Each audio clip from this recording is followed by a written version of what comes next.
ઉનાળાની ગરમી વચ્ચે મહેસાણા શહેરમાં સેવાભાવી કાર્યનું સુંદર ઉદાહરણ જોવા મળ્યું. સેવાતીર્થ ફાઉન્ડેશન દ્વારા તોરલવાડી ચોક ખાતે છાસ વિતરણ કાર્યક્રમનું આયોજન કરવામાં આવ્યું હતું.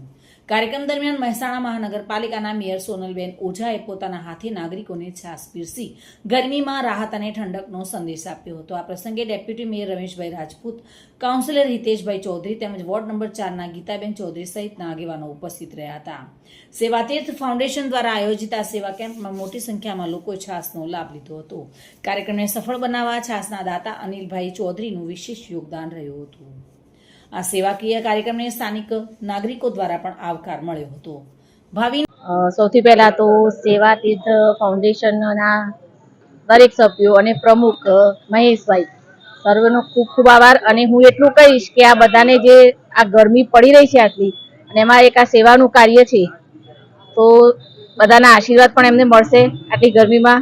અને એમને આ જે કાર્ય કર્યું છે એ માટે એ બધાનો ખૂબ ખૂબ આભાર. બેન, આપને એક બીજી એક પહેલ કરી છે કે સાલ બુકે નહીં પણ કરિયાણા બાબતની, તો એ બારામાં કેવો પ્રતિસાદ મળી રહ્યો છે મહેસાણા જનતાનો? અમે જે આ પહેલ કરીને એ માટે અમને ખરેખર બહુ જ, અને એ બધા માટે એમ બહુ જ આભાર માનું છું કે અમને એનો એટલો સરસ રિસ્પોન્સ મળ્યો છે ને કે અમને પણ એવું થાય કે ના, અમે જે આ પહેલ કરીને એ ખરેખર કરવા યોગ્ય હતી.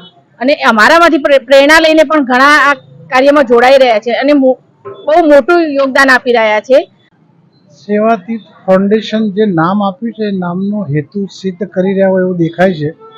અને છાસનું વિતરણ કર્યા પછી મહેસાણાની જનતા ગરમીમાં અસહાય બજારમાં જે લાવો લઈ અને ઠંડક અનુભવે છે એ ખૂબ સારી વાત છે. અને સેવાતીર્થ ફાઉન્ડેશનના આખી ટીમનો અમે મહેસાણાના મહાનગરપાલિકા તરીકે આભાર માનીએ છીએ કે લોકોની ઠંડક સુધી પહોંચાડી અને સેવા છાસનું વિતરણ કરીને ઠંડક આપે છે અને સેવાનું કાર્ય સિદ્ધ કરે છે. તે બદલ એ બધાનો ખૂબ ખૂબ આભાર. સાથે bureau report, today Gujarati news.